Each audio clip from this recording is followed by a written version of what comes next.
Here's a tweet from Charlie Balillo.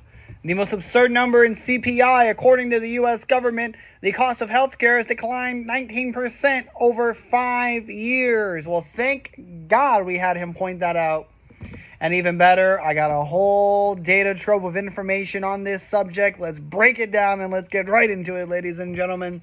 Yes, the official CPI shows health insurance prices are falling double digits since 2020, roughly 10 to 19% over 5 years, depending on the vintage you quote. But that figure is not tracking what households pay in premiums.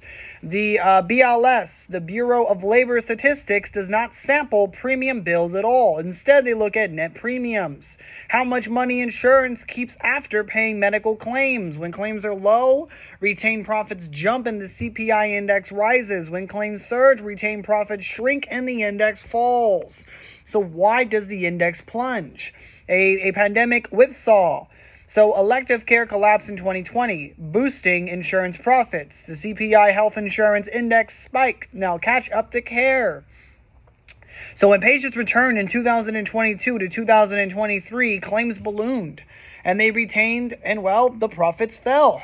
And the index gave back those earlier gains. Now within November 2023, the BLS switched to a 2-year moving average to dampen this noise, but the downslope still dominates on the 5-year window.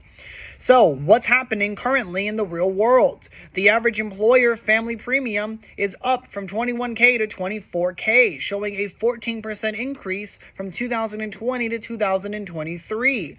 Now, from 2023 going into 2024, it is still increased by 7%. Now, private healthcare spending, this is the CMS and the NHE. So in 2019 to 2020, we don't have the relevant data, but what we do know is from 2020 to 2023, it was up over 11.5% just in 2023 when we go back. 2023 to 2024 was a 10.4% jump, and it is up higher. The total national health spending is between $4.9 trillion to $5.3 trillion from 2023 to 2024. That is up 8.2% in 2024, still outpacing GDP. So putting it all together, the negative 19% drop is a quirk of accounting for insurance or profit margins, not a measure of the premiums. All the other yardsticks, Employer Survey, Kaiser Permanente Family Foundation, and the CMS National Health Exposure Accounts show health insurance costs to customers and employers steadily rising.